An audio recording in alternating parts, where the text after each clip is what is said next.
Salve, salve, salve, salve! Seja muito bem-vindo, seja muito bem-vinda a mais um Enem no Telhado, a sua preparação para o Enem.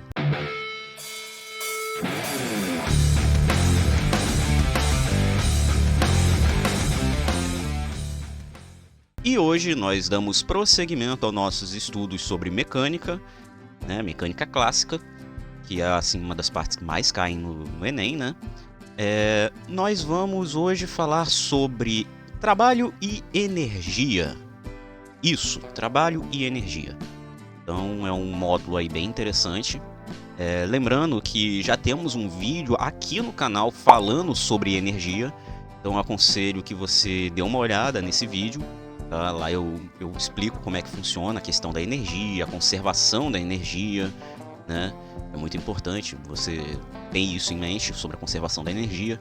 Então é interessante que você dê uma olhada nesse vídeo também. Eu vou deixar no card destacado, beleza? Então pega seu material de estudos e vamos estudar. Então, prosseguindo aqui, nós temos a questão da energia, né? Vou criar aqui uma nova página para a gente poder começar a escrever e começar a estudar sobre energia, né? Como é que a gente estava fazendo anteriormente? Verde. Bom, para ser mais preciso, a gente vai falar sobre trabalho e energia, tá? Mas a gente começa primeiro falando sobre energia. Porque quando a gente for falar sobre trabalho, o negócio já vai sair um pouco mais tranquilo, tá? Tá, Sensei, o que você vai fazer primeiro? Você vai definir energia? Mais ou menos, porque na verdade energia também não tem uma definição muito correta, tá? A gente pode... Eu acho que a definição assim mais aceita, digamos assim, para energia, que não chega a ser bem uma definição, é mais uma caracterização também, né? É que energia é a capacidade que um corpo tem de exercer trabalho. Entenderam? Tipo, o negócio não fica muito claro. Mas a energia, apesar de ser uma coisa assim que é um pouco mais complexa pra gente definir, ela é extremamente importante, porque é ela que dita como funcionam as coisas dentro da física, tá? Dominando como você trabalha com energia, dominando tudo sobre energia, você tem um domínio assim grandemente sobre as coisas da física, tá? Sobre mecânica, sobre termo, sobre eletro, enfim. Você sabendo sobre energia, manusear energia, como funciona a energia, você consegue resolver os problemas de física muito mais facilmente. Isso porque a energia ela está associada a tudo no universo, tá? Tudo no universo tem relação com energia. Até o próprio universo, propriamente dito, ele tem relação com energia, tá? Então, saber sobre isso aqui é de extrema importância, tá? Então, como é que a gente estuda energia? Bom, no colégio e no Enem, né, propriamente dito, a gente acaba trabalhando com alguns tipos de energia, tá? Quais são os tipos de energia que nós trabalhamos? Bom, o primeiro tipo de energia que nós trabalhamos é a energia cinética. A energia cinética nada mais é do que o que nós chamamos de a energia do movimento, tá?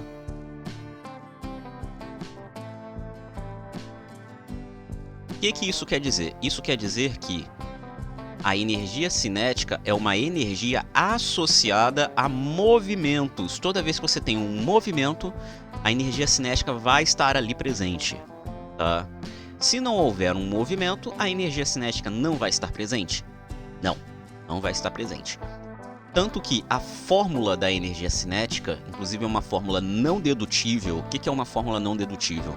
É uma fórmula que não é possível você chegar e deduzir ela a partir de outras fórmulas, tá?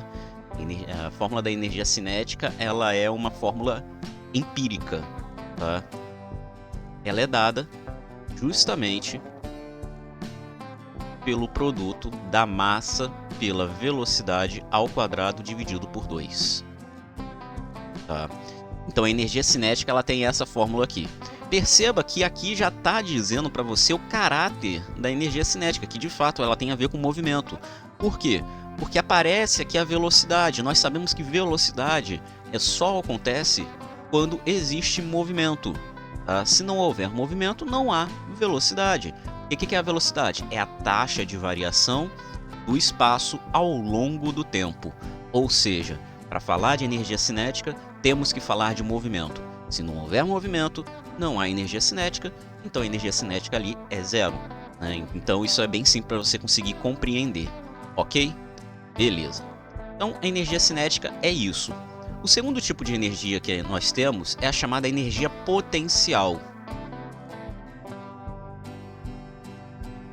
A energia potencial é a energia associada a uma conversão. Na verdade, a energia potencial ela só aparece quando você está fazendo uma conversão de energia, tá? Ou de uma forma geral, o próprio nome potencial já está te indicando, né? Ela tem o potencial de transformar uma energia em outra, tá? Então a energia potencial é a energia que está associada à transformação energética.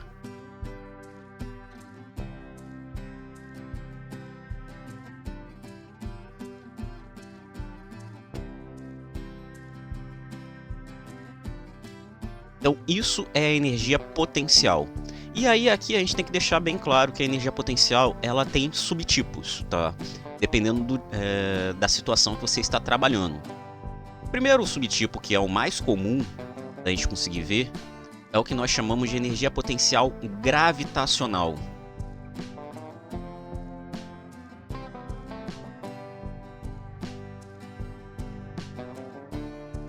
A energia potencial gravitacional é uma energia associada justamente à atração gravitacional, ou seja, é uma energia associada à gravidade, tá? Ou seja, forças gravitacionais estão relacionadas com a energia potencial gravitacional, tá? Muita gente diz que é a energia da queda, né? Energia associada à queda. De fato, faz um pouco de sentido, mas a terminologia mais correta seria justamente essa, né? É a energia associada a forças gravitacionais.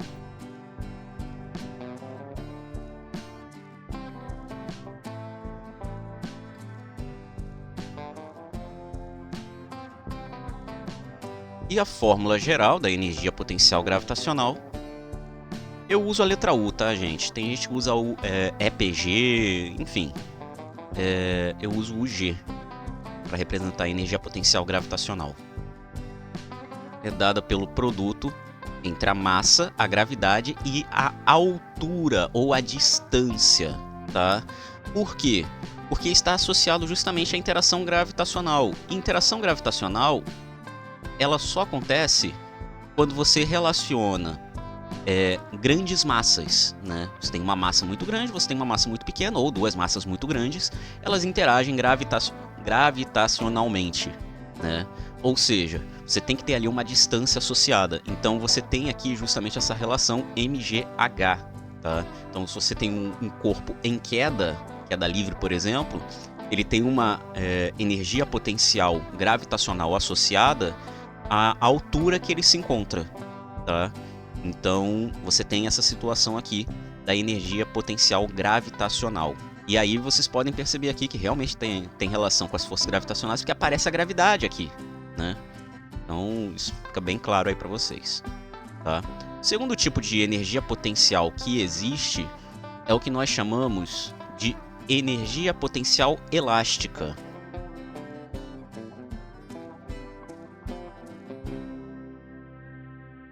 A energia potencial elástica é uma energia associada justamente a forças elásticas. Por exemplo, uma mola, um elástico, são objetos que trabalham com forças que nós chamamos de restitutivas. Ou seja, aquelas que podem ser restauradas o tempo todo, né? Aquele tipo de força que ela tem a sua capacidade de alterar o sentido de movimento, né, sem alterar a sua magnitude, né?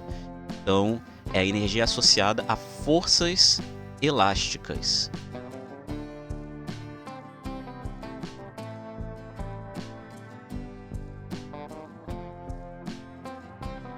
Tá? E aí aqui a gente tem a fórmula da energia potencial elástica. De novo, vou usar a letra U aqui para representar a energia potencial. E aí eu vou colocar o subíndice EL, né, de elástica.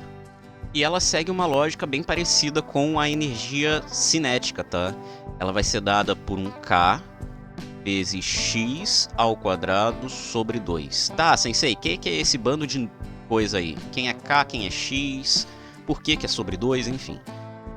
Como eu disse anteriormente, a energia você não consegue deduzir a partir de outras fórmulas, tá? Mas basicamente, esse K é o que nós chamamos de constante elástica, tá? Isso aqui está associado a um material que você está trabalhando. Então, cada mola de um certo material vai ter um K diferente, tá? Cada elástico vai ter um K diferente e assim por diante, tá? E esse X significa justamente o deslocamento. Então, por exemplo, vou fazer aqui um exemplinho, né? Coisa que eu não fiz nos outros, mas vou fazer aqui para ficar conseguir compreender isso, tá? Então, a gente tem essa situação aqui, ó. A gente tem uma mola, a gente tem um bloco, tá? Essa mola tá relaxada, tá? E aí, o que eu vou fazer? Eu vou começar a distender essa mola, ou seja, vou começar a puxar esse bloco, tá? Começar a puxar o bloco para cá. Quando eu faço isso, puxar o bloco para cá, ele vai começar a estender a mola, né? O bloco ele vai vir para cá. E a mola já não vai estar mais assim relaxadinha. Agora a mola ela vai estar assim, né? Mais distendida. Isso aqui, né? Se a gente considerar que aqui é o zero, aqui é o x. Ou seja, essa distância aqui representa justamente esse deslocamento aqui, tá? Na verdade, esse x aqui representa esse valor aqui, né? Se a gente faz um delta x aqui, ou seja, partindo do zero indo para cá, a gente vê quanto que é a força elástica. Tanto que, se a gente considera que no momento que a mola está relaxada, a posição é zero, né? Então a gente tem aqui que a energia potencial elástica associada a esse sistema, com a mola relaxada, é zero, né? Porque ele vai estar no x, na posição x igual a zero, então isso aqui vai dar zero. Agora, se você distende a mola, né, e dizemos que aqui ela está na posição x, então ela vai ter uma energia potencial elástica diferente de zero, porque esse x aqui vai ser diferente de zero, tá? Da mesma forma, se a gente comprime a mola, uma posição menos x, por exemplo, aqui, ficou meio ruim o desenho, mas dá para entender, tá? Mais ou menos aqui nessa situação. Então, nesse caso, a gente tem a mesma situação aqui. Curioso é que, como esse termo aqui está ao quadrado, mais x ou menos x vai dar um resultado positivo do mesmo jeito para a energia.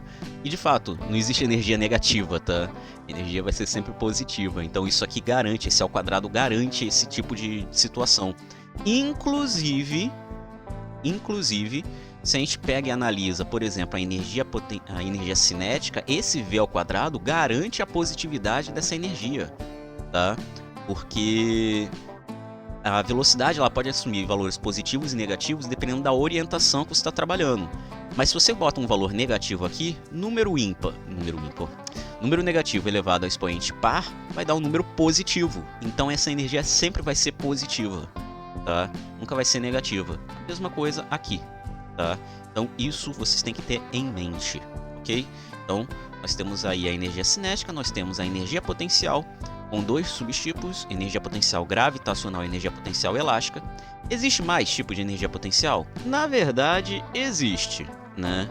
Existem outros tipos de energia potencial. Por exemplo, nós temos a energia potencial elétrica, né? Que está associada justamente ao potencial elétrico, né? É uma energia associada justamente ali ao campo elétrico e tudo mais, né? Mas isso eu quero falar quando a gente for entrar na parte de elétron, beleza? Também tem a energia nuclear, né? Mas, enfim, Energia nuclear é uma coisa assim que certamente não deve cair, mas é interessante vocês saberem que existe esse tipo de energia potencial também, tá? Então, nós temos aqui as energias potenciais, que mais o caem, e a energia cinética, que com certeza vai cair, tá? No Enem. E, por fim, nós temos o terceiro tipo de energia, que é a energia mecânica.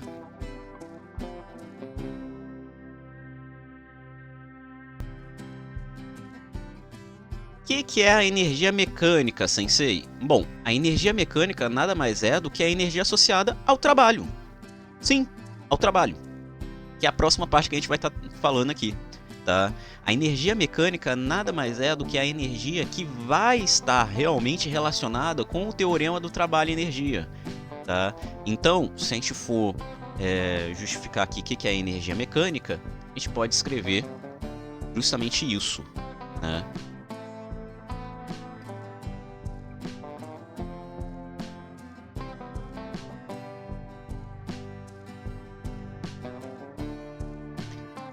E como é que a gente determina a energia mecânica? Bom, a energia mecânica, pode dizer aqui, né? Ela vai ser a soma das energias cinéticas de um sistema com as energias potenciais de um sistema.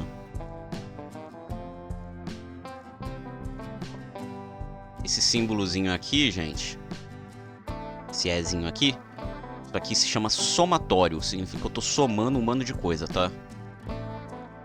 Então, a energia mecânica é a soma de todas as energias de um sistema, todas as energias cinéticas e potenciais de um sistema, ok? E isso é energia mecânica, quando você soma todas as energias cinéticas e potenciais de um sistema.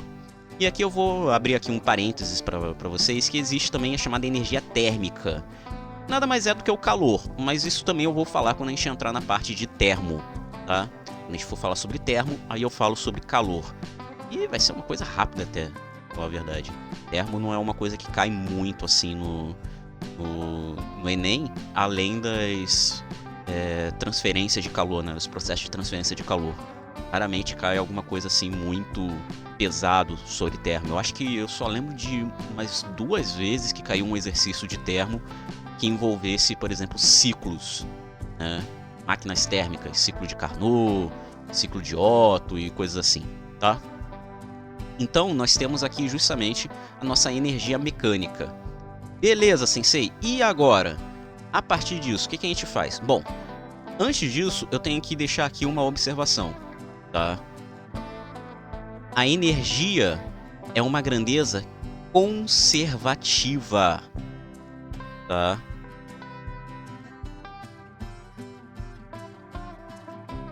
O que isso quer dizer, Sensei, que a energia é conservativa? Isso significa dizer que a energia ela não pode ser destruída e não pode ser criada, tá? Inclusive tem vídeo aqui no canal explicando sobre essa questão da conservação da energia, tá? A energia é uma grandeza que ela é conservada, ela só pode ser transformada de um tipo em outro. Ela nunca pode ser destruída e ela nunca pode ser criada do nada, tá? Inclusive a termodinâmica garante isso, que não é possível você criar energia do nada. Tanto que tem a famosa frase, né? Na natureza nada se cria, nada se perde, tudo se transforma, né? A frase de Lavoisier.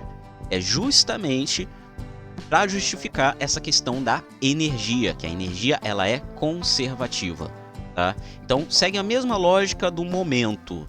Volta um pouco aqui que você vai conseguir lembrar sobre a questão do momento, né? Eu falei agora do momento, então a gente tem que lembrar aqui que a energia ela é conservativa. Isso quer dizer que a variação da energia é igual a 0, ok?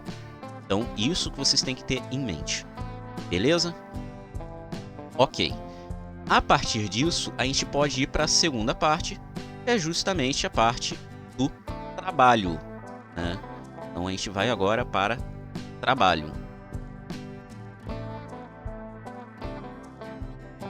O que é o trabalho? Bom, se a energia tem como definição que a capacidade que um corpo tem de realizar trabalho, o trabalho seria a capacidade que um corpo tem de gastar energia. Pra vocês terem uma ideia como é que o negócio é meio bizarro, né? Mas basicamente o trabalho ele está associado à ação de forças, tá?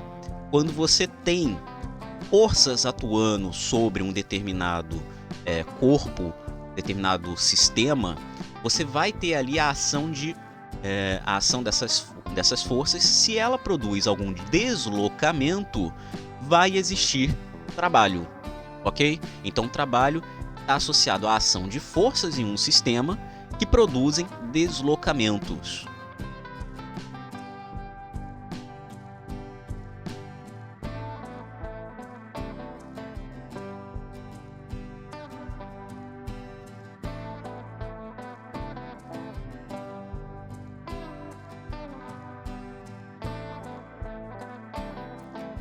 E isso aqui vocês têm que ter sempre em mente, tá? O trabalho sempre vai estar relacionado ao deslocamento. Se não houver um deslocamento, então o trabalho é nulo.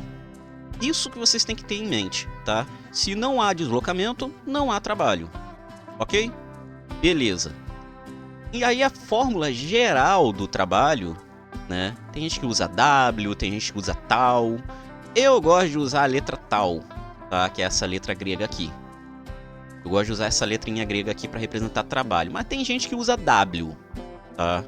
Você pode usar W, você pode usar tal. Vamos usar W, que é o mais comum do povo usar. O trabalho vai ser dado pela força escalar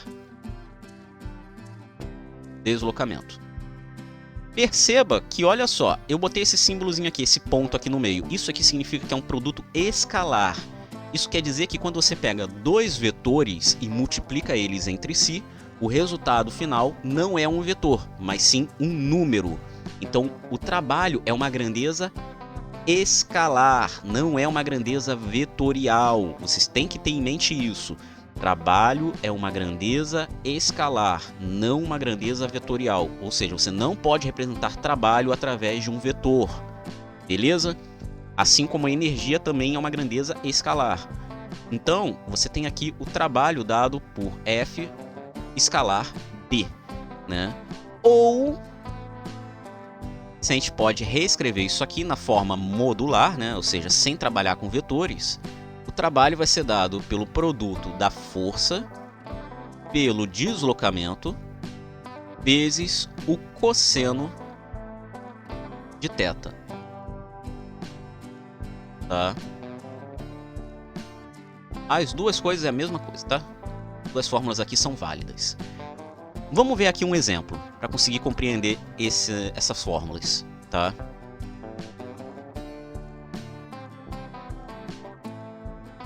Nós temos aqui a seguinte situação. Nós temos um bloco M sendo puxado por uma corda em um plano horizontal. Beleza? Ok. E aí, olha só. Você está puxando essa caixa. Eu quero saber qual é o trabalho realizado pela força exercida pela corda, né? Então, o que a gente tem que fazer aqui? Primeiro, o diagrama de forças, né? Eu vou desconsiderar aqui as forças na vertical, porque elas não vão realizar qualquer tipo de movimentação, né? Você não tem a caixa nem voando, nem afundando na terra. Então, eu vou desconsiderar aqui a normal e o peso, mas vocês sabem que eles existem, tá? Inclusive, se você for fazer o trabalho da força normal e da força peso, você vai ver que isso vai dar zero, tá? Então, a gente tem aqui, ó, a tração. E aí a gente tem aqui, vamos supor que o plano tem atrito. A gente tem uma faixa aqui. Beleza? E aí, olha só. Se você para e analisa, você está puxando essa corda com essa caixa, tá? Quando você puxa, você vai ter aqui justamente um deslocamento, certo? Você sai de uma posição e chega em outra posição, né? Então você tem um deslocamento. Esse deslocamento é graças a justamente a ação de forças que estão sendo atuadas sobre a caixa, tá? Só que aí a gente tem aqui a seguinte situação. Quem é a força que realiza esse trabalho? É só a força de tração? Seria o caso. caso não houvesse a força de atrito. Existe uma força de atrito aqui que é uma força dissipativa, é uma força que está impedindo esse deslocamento. Se a gente considerar duas situações, uma com atrito e outra sem atrito, aplicando a mesma força aqui, a mesma tração, você vai perceber que a aceleração que essa caixa vai pegar, né, vai ser maior no caso em que você tem uma tração sem atrito do que numa tração com atrito. Então a força que você está trabalhando aqui, você usa aqui para calcular o trabalho, é a força resultante, ou seja, segunda lei de Newton, tá? Então a gente tem que fazer aqui a segunda lei de Newton, que a força resultante é igual, vou botar aqui o vetor, né, forma vetorial, tração mais Fat. Ok? Então isso aqui é a nossa força resultante, né? Tração mais Fat na forma vetorial, ou se você for trabalhar na forma modular, né? A gente pode colocar aqui, ó, que a força resultante é igual a tração menos Fat, considerando que a gente está nessa situação aqui, tá? Esse aqui é o nosso referencial. Então, ou um ou outro, tanto faz, ok?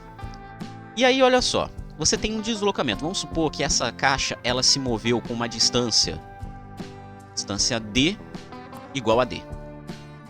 Sim, parece meio bizarro isso, mas vocês vão entender. Ela vai andar uma distância D, tá? Então, a gente pode descobrir qual é o trabalho realizado pelas forças associadas a esse problema, fazendo justamente o uso da nossa fórmula do trabalho, né? Tanto na forma em que você faz o produto escalar entre as forças, quanto na forma em que você usa o cosseno, tá? Se você for usar a primeira situação, você vai ter que usar isso aqui, tá? Usar essa relação aqui, ó. Beleza? Se você for usar a segunda situação, tem que usar essa fórmula aqui, tá? Então, são dois casos aí. Outra coisa, se você for usar a primeira situação, o deslocamento vai ser dado por um vetor, tá? Então seria o trabalho, seria dado por FR escalar D, é o deslocamento, tá? Aqui seria a forma vetorial. Agora, quer dizer, a forma trabalhando com grandezas vetoriais. Agora, se você for usar os módulos, nesse caso o trabalho vai ser dado por FR, força resultante, vezes o deslocamento, ou seja, quanto que ele andou, vezes o cosseno de θ. Mas aí que tá, quem é θ? Apareceu esse θ aqui. Quem é esse θ? Esse θ nada mais é do que justamente o ângulo entre a força e o deslocamento. Como assim, sensei?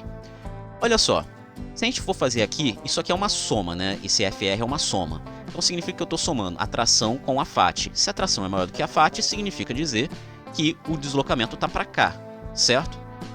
Tem uma força resultante indo para cá. Pode dizer que a força resultante é um vetor que vai da esquerda para a direita, ok? Então essa aqui é a nossa força resultante. Como se você estivesse pegando esse pedacinho aqui de vetor da Fat e tirado aqui do vetor tração. Então, na verdade, essa força resultante aqui é até menor, tá?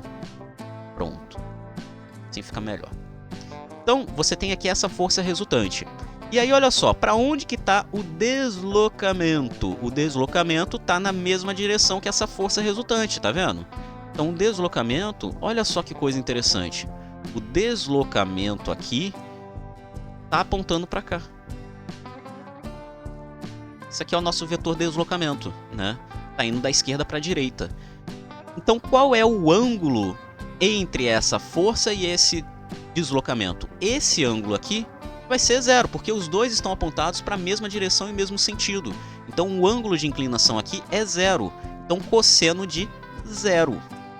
E aí vocês vão ter que lembrar um pouquinho de trigonometria, né? Cosseno de zero. Qual é o cosseno de zero? Cosseno de zero é 1. Por isso que, em geral, o pessoal fala que o trabalho é força vezes deslocamento, mas isso nunca esteve mais errado, tá? Só é força vezes deslocamento se o cosseno entre... se o ângulo entre a força que você está analisando e o deslocamento for 0 ou 360. Tanto faz, 0 ou 360 vai dar no mesmo, tá? É a única forma em que, de fato, isso vai acontecer. Caso exista um ângulo entre a força e o deslocamento, por exemplo, vamos supor que você tem aqui essa situação, ó. Aqui está o deslocamento, aqui está a força. Tá? Então você tem aqui um ângulo. Como tem a presença desse ângulo, você tem esse ângulo aqui sendo realizado, isso significa dizer que o cosseno já não vai ser mais 1. Tá? E aí é até interessante, porque olha só. Você lembra que eu falei que a gente pode desconsiderar a normal e o peso? Olha só o que acontece se a gente considerasse o trabalho da força normal, por exemplo. Se você analisar a força normal aqui. Olha só, a força normal está apontando para cima. O deslocamento está indo da esquerda para a direita. Qual é o ângulo aqui entre a normal e o deslocamento? 90 graus. Qual é o cosseno de 90? 0. Então, se você pega e coloca aqui, ó, na fórmula, F vezes D vezes o cosseno do ângulo. Qual é o ângulo? 90. Cosseno de 90, 0. Então, o trabalho da força normal seria 0. Perceberam? Então, o ângulo faz toda a diferença aqui. Beleza? Então, você tem aqui justamente o nosso trabalho. É assim que a gente utiliza a fórmula do trabalho. Só que o trabalho está associado à energia, né? E aí, a gente tem que pensar aqui justamente uma última coisa, é justamente sobre a questão do teorema do trabalho e energia. Como eu falei antes, o trabalho e a energia se associam muito claramente entre si. Isso se deve justamente a esse teorema do trabalho e energia. Como é que funciona esse teorema do trabalho e energia? O teorema do trabalho e energia, ele é um teorema no qual você associa o trabalho a uma energia, uma variação de energia cinética, tá? Então, o teorema do trabalho e energia é um teorema no qual você consegue trabalhar a questão da energia cinética. Ele diz que o trabalho é igual à variação da energia cinética, tá? Ou seja, quando você varia a energia cinética, você tem um trabalho, tá? Então, se você tem uma variação de energia cinética, existe um trabalho sendo realizado por alguma força dentro de um sistema. Qual força? Não interessa. Não interessa. Você só sabe que existe um trabalho ali associado, tá? De forma análoga, a gente também pode falar sobre a questão do trabalho sendo utilizado com as outras formas de energia, como a energia potencial, tá? Isso existe também. Você pode colocar aí o trabalho sendo associado a outras energias, como a energia potencial gravitacional e a energia potencial elástica, beleza? E a energia térmica também, né? Inclusive é assim que funciona, por exemplo, os motores, né? Então, é isso. A gente tem aqui justamente essa questão do teorema do trabalho e energia. Beleza? E é isso. Essa foi a nossa aula de hoje. Espero que você tenha gostado, espero que tenha curtido. Se ficou alguma dúvida, você pode colocar aí nos comentários ou entrar no nosso Discord. Lá tem um canto especial para você tirar dúvidas sobre esse conceito e outros de física, beleza? O link vai estar aqui na descrição. Não se esqueça de deixar o like, se inscreve se não for inscrito, ativa o sininho para não perder nada. Também considere se tornar membro aqui do canal, isso ajuda bastante. E se você for membro nível Einstein, o seu nome aparece no final do vídeo, como esta galera aqui. Tá vendo? Todo mundo é membro nível Einstein, beleza? Muito obrigado a todos, tamo junto, Inter!